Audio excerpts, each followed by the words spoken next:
The first time I saw her, she was sitting on a cracked sidewalk with tears running silently down her face, clutching an empty backpack as if it contained her entire world. I had exactly $18 left to my name, the last money standing between me and hunger, but something inside me refused to keep walking. What happened after I placed those $18 into her trembling hands would destroy everything I thought I knew about luck, loss, and miracles.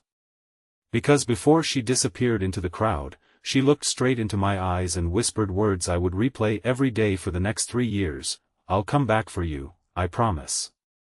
Before we begin, if you believe in kindness, forgiveness, and second chances, please like this video, leave a comment, share it with someone you care about, and subscribe for more heartfelt stories. Your support helps us bring more inspiring stories to life.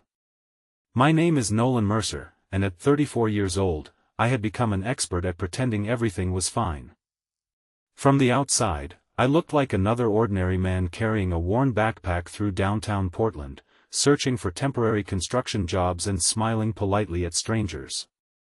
What no one knew was that I had lost my wife to cancer 2 years earlier, buried my father 6 months after that, and watched the small woodworking business we built together collapse under medical bills and debt. Every photograph I owned was packed inside a storage unit I could no longer afford. Every dream I once carried had slowly dissolved into survival. Most mornings began with the same quiet ritual. I would wake before sunrise in the tiny room I rented above an old mechanic's garage, make instant coffee with water heated on a cheap electric kettle, and tell myself that today would somehow be different. Hope became less of a feeling and more of a stubborn habit. Even when life kept proving me wrong, I couldn't stop believing tomorrow might finally show mercy. That afternoon had already gone terribly. The contractor who had promised me 3 weeks of work announced the project had been cancelled. My landlord had slipped another overdue notice under my door. My phone service had been disconnected. After buying the cheapest loaf of bread and a small jar of peanut butter, I counted the wrinkled bills left in my pocket. $18. That was everything. As I walked toward the bus stop, I noticed people deliberately avoiding someone sitting near the corner bakery. Some glanced briefly before looking away. Others crossed the street. She couldn't have been older than 24. Her clothes were clean but worn, her shoes were soaked from a broken water pipe nearby, and despite trying to stay composed, fear had completely taken over her face. Something about her reminded me of my younger sister, who had run away years earlier after our parents divorced. I never saw her again. Maybe that's why my feet stopped moving. She tried forcing a smile as I approached, apologizing for bothering anyone. She explained she had traveled to meet someone who promised her a job, only to discover the offer had been fake. Her wallet had been stolen that morning. Her phone battery had died. She hadn't eaten since the previous day, and the bus station wouldn't let her stay inside any longer. Everything about her story sounded almost unbelievable. Yet her eyes carried the kind of exhaustion that couldn't be rehearsed. Logic begged me to keep my money. Compassion won. I handed her the $18. For a moment she simply stared at my hand, almost offended by the sacrifice she recognized immediately. She asked if I was sure. I laughed quietly and admitted it was all I had. Her expression changed from embarrassment to disbelief. She accepted the money with shaking fingers, and tears rolled freely down her cheeks. She promised she would never forget my face. She said someday she would come back and repay me. I smiled because promises are easy when people are desperate. Then she looked directly at me and said she wasn't promising to return the money. She was promising to come back for me. Before I could ask what she meant, a city bus arrived. She climbed aboard, turned once through the window, pressed her hand against the glass, and disappeared forever. Or so I believed. Life became even harder after that. Within 2 weeks I lost my room above the garage. For months I drifted between shelters, odd jobs, church meal programs, and sleeping wherever I could find safety before sunrise.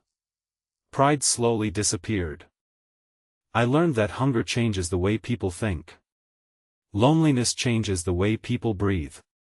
Some afternoons I questioned why I had given away those $18. Not because I regretted helping someone. Because I wondered whether I had unknowingly chosen someone else's survival over my own. There were days when those $18 could have bought enough food to carry me through the week. But every time doubt entered my heart, I remembered her eyes. People don't fake gratitude like that. Years passed. Eventually I found steady work repairing furniture inside a family-owned restoration shop. My hands remembered skills my heart had almost forgotten. Every repaired chair, every restored cabinet, every polished dining table reminded me that broken things weren't always beyond saving. Neither were people. My boss, Harold, became the closest thing to family I'd known in years. He never asked uncomfortable questions about my past. He simply trusted my work and encouraged me to keep moving forward. Slowly, life improved. Not dramatically. Just enough. I rented another apartment. Started saving money. Bought a second-hand truck. For the first time in years, I believed I might actually have a future again. Then everything collapsed once more. The restoration company was sold to a large corporation. Half the employees were dismissed within a month. Including me. The timing couldn't have been worse. Medical tests revealed Harold needed emergency heart surgery. His insurance covered only part of the cost, and despite pretending otherwise, everyone knew he planned to sell his house to survive. Watching the man who had rescued my life lose everything felt unbearable. I emptied my modest savings trying to help him. It wasn't enough. One warm afternoon, exhausted and defeated, I sat alone outside the hospital wondering whether life simply enjoyed testing the same people over and over. A black SUV quietly pulled into the parking lot. A woman stepped out wearing a simple navy suit. She looked familiar. Painfully familiar. But 3 years changes people. Especially those who have survived impossible things. She walked toward me with uncertain steps. Then she smiled exactly the same way she had at the bus stop. Before I could speak, tears filled her eyes. She told me she had finally found me. Her name was Eliana Brooks. Everything after that felt impossible. She explained that the story she told me years earlier had been true, but incomplete. She hadn't been traveling for a fake job. She had been escaping an abusive business partner who had stolen control of her late mother's charitable foundation after manipulating legal documents. She carried evidence exposing millions of dollars in financial crimes inside the backpack everyone assumed was worthless. When her wallet disappeared, she truly believed everything was over. The $18 I gave her had allowed her to reach another city where trusted attorneys were waiting. Those documents eventually exposed one of the largest nonprofit fraud cases in the region. The foundation was restored to its rightful leadership. Her mother's dream survived. Thousands of struggling families continued receiving scholarships, housing assistance, and emergency aid because one stranger had refused to walk away. She admitted she searched for me for years. The address I once gave her belonged to the mechanic's garage. The owner had retired. No forwarding information existed. She hired investigators twice. Nothing. Until one of Harold's hospital fundraising pages included my name among volunteers. She found me within hours. I couldn't process any of it. She quietly handed me a folded envelope. Inside was a photograph. It showed security camera footage from the day we met. Someone had enlarged the image and framed it beautifully.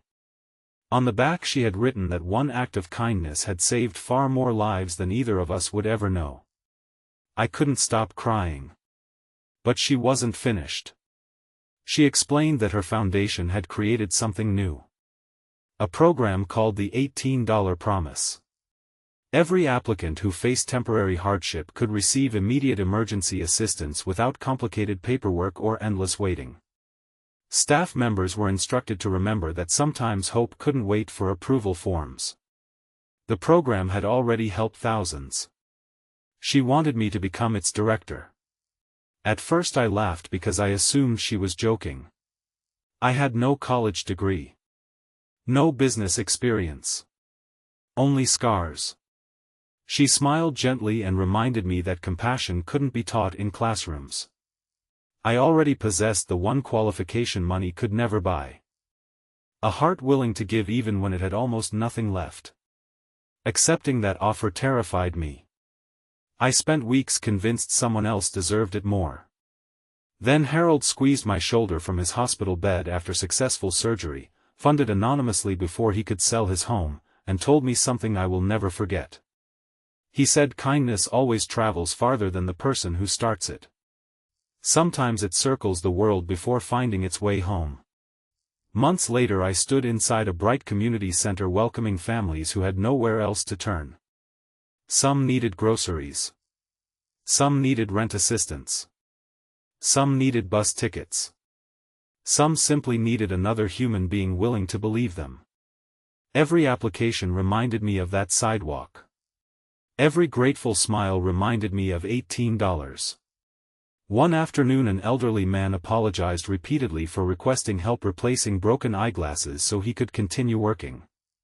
Another mother cried because emergency childcare allowed her to attend a life-changing job interview. A teenage student hugged us after receiving enough money to buy textbooks. Again and again I witnessed the extraordinary power hidden inside ordinary generosity. Money solved immediate problems. Hope changed lives forever. Years later reporters occasionally asked why the foundation chose such an unusual name.